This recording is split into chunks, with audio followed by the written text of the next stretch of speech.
People say the Kardashian news cycle never sleeps, but this week showed just how fast things can spiral when old wounds, new debates, and hidden responsibilities collide.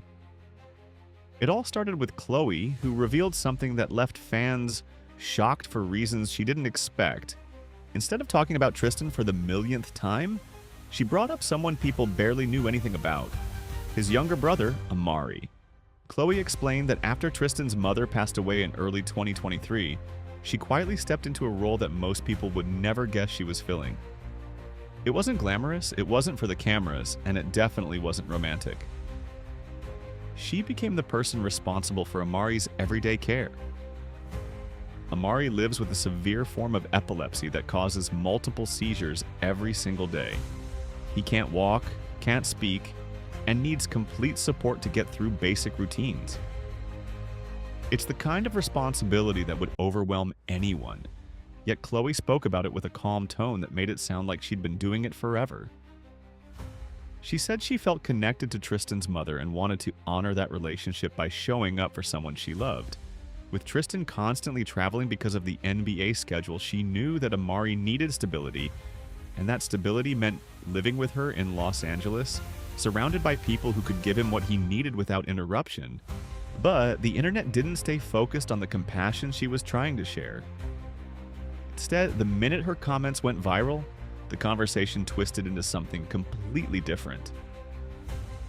Fans began asking why she was doing all this for a man who had publicly embarrassed her multiple times, wondering if she was being pulled back into old patterns. People were quick to point out the contrast between her generosity and Tristan's history.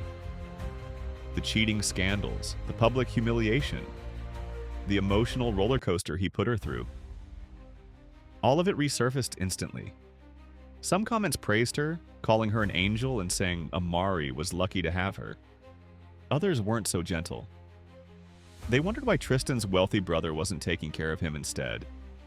They questioned whether Khloe was being used again, whether she was stepping into responsibilities that weren't hers to carry, whether she was too forgiving for her own good.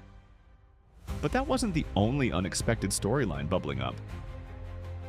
On the other side of the family, Kim was pulled back into a rumor that most people barely remembered, yet somehow it refused to die even after more than a decade.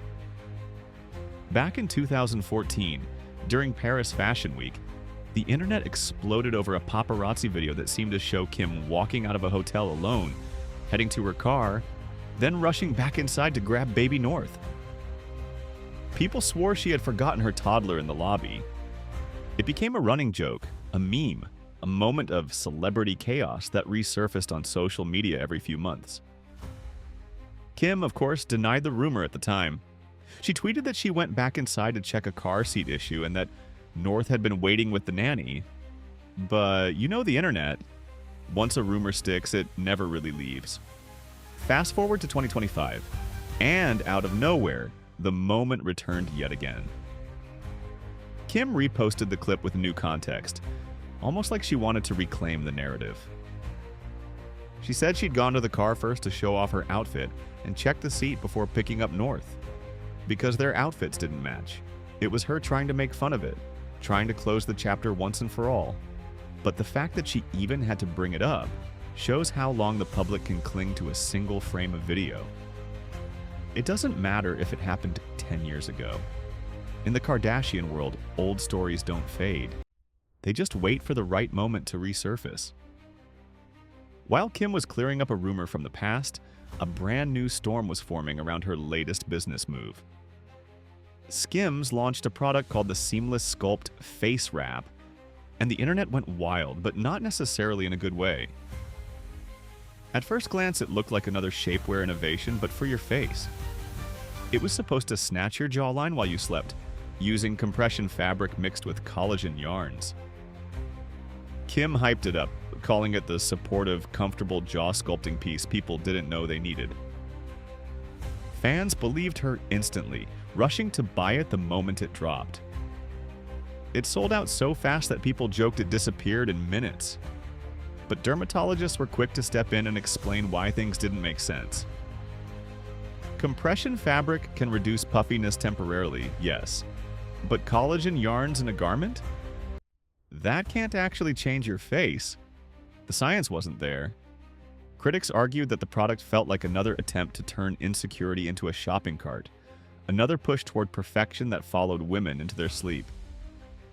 One post in particular went viral, written by someone named Tova. Their message hit people hard. They said Kim didn't invent toxic beauty standards, but she profits from them.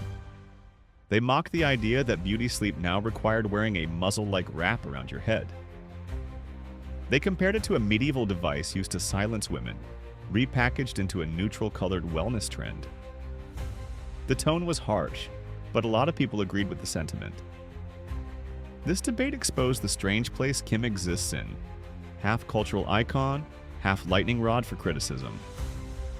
Everything she sells is immediately successful, yet everything she sells is immediately judged. People buy it anyway, and then complain about why it exists. It's a cycle that shows how blurred the line is between empowerment and pressure when it comes to the beauty world. Fans want to look like her. Critics worry about why people want to look like her. And Kim sits right in the middle of a conversation that never ends. All of this, Khloe's selfless caretaking, Kim's resurfaced parenting moment, the face wrap backlash, started happening at the same time, turning a normal week of Kardashian headlines into a deeper reflection on what it means to live life under a microscope.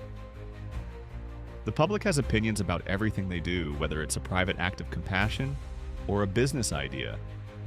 And the reactions always split across the same lines: admiration, skepticism, fascination, frustration. Khloe's situation struck a nerve because it showed the emotional cost of being the bigger person. She wasn't doing it for attention. She wasn't doing it to get Tristan back. She was doing it because she felt a sense of responsibility, loyalty, and empathy.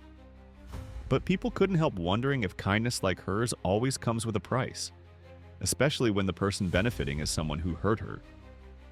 Kim's situation highlighted how long the internet can cling to a single moment taken out of context. Even when she explained everything, even when she joked about it, even when she added new information, people still debated whether they believed her. It's proof that once a narrative takes hold, truth becomes flexible. It becomes whatever people decide it is. And the face wrap story dug even deeper into society's obsession with physical perfection. People bought the product because they wanted a quick fix, even though logic suggested it wouldn't do much. That contradiction, wanting to change, knowing the product won't and buying it anyway, revealed something uncomfortable about modern beauty culture. A lot of people know the standards are unrealistic, but they still chase them. Put together, the stories showed exactly why the Kardashians remain so influential and so polarizing at the same time. They represent the pressure to be perfect, the desire to be admired, the fear of judgment, and the hope that you can overcome your past mistakes if you keep telling your side of the story. They embody both empowerment and insecurity, depending on who you ask. And no matter how much people criticize them, they're still shaping the conversations everyone has about beauty, about motherhood, about loyalty, about the cost of living your life in public. In the end, that's why these moments hit so hard. Khloe didn't just take care of someone who needed her. She reignited the debate about whether compassion gets taken advantage of. Kim didn't just revisit a viral clip. She reminded people that the internet never forgets, even when it's wrong. And Skims didn't just drop a new product.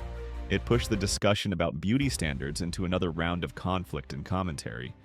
But the biggest truth behind all of this is simple. The Kardashians are mirrors. People see what they want to see in them: heroes, villains, inspirations, cautionary tales. Their lives keep feeding conversations because their choices touch on things people secretly worry about in their own lives. What will others think of my mistakes? Am I doing too much for people who wouldn't do the same for me? Am I enough as I am, or should I try harder to look better? These stories don't just entertain people. They tap into insecurities, hopes, frustrations, and the strange pressure to be perfect in a world where everyone feels watched.